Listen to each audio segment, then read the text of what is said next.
Here are 4 of the best neck exercises you can do for thoracic outlet syndrome, with the first one being a lateral neck flexion. What you want to do is pretty much wrap a band around your head with the resistance going either to the left or the right in order to perform this exercise.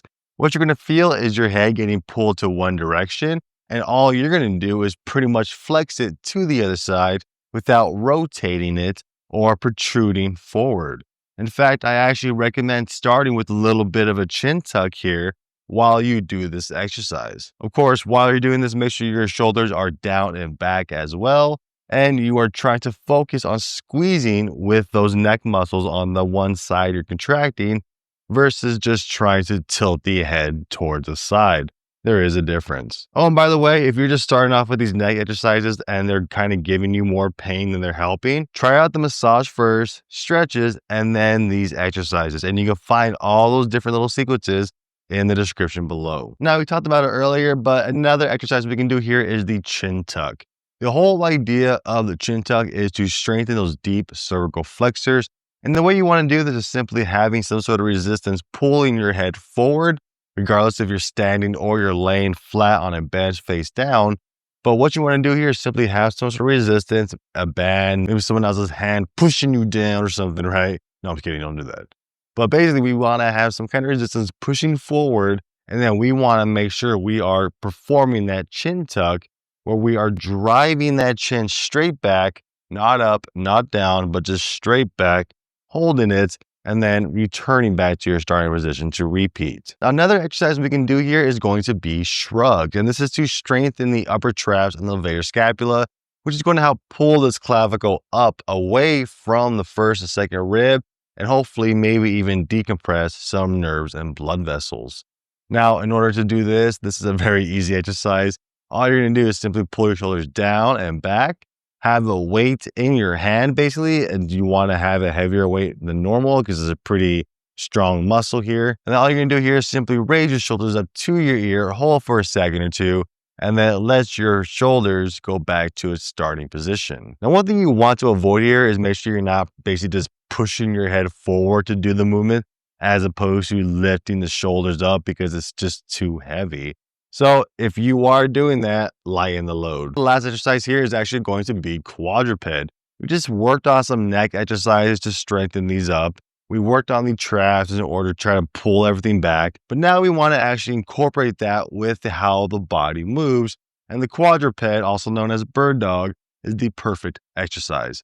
What you want to do here is get on all fours with your wrists underneath your shoulders, your knees underneath your hips, with your core nice and tight, shoulders down and back. And then from here, you're going to raise one arm up, opposite leg straight back, trying to perform a straight line as if you were looking at it from the side. Hold this position, return back to your starting position, and then repeat with the opposite arm, opposite leg, and that will be 1 rep. The key here is to make sure you are squeezing with your glutes, and that pulls it. Now, there's 2 things you want to focus here. 1, the glutes. You want to think about trying to pull those glutes up towards the lower back, which then lifts that leg up.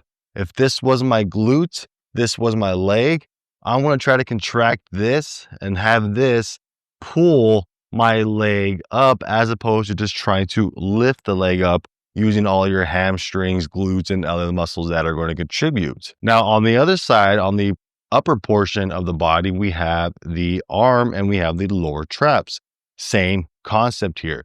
We want to use the lower traps to contract and pull our scapula down first, which will then raise the arm up and therefore help contract those muscles that we really need to activate. You can't just lift your arm up and just hope for the best, but if you do that without that mind to muscle connection, you're probably going to use a lot more shoulder muscles, coracobrachialis, which is another TOS muscle problem, and all these other issues if you can't learn to actually use your lower traps to control the scapula and contribute to that shoulder flexion. It's not about making that muscle actually fully contract and lift the arm up.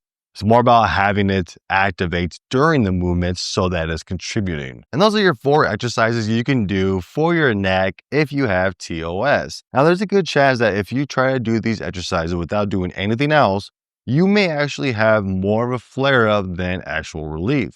And the reason why is because a lot of these muscles are normally stuck in this chronic shortened position that we have to loosen and then stretch.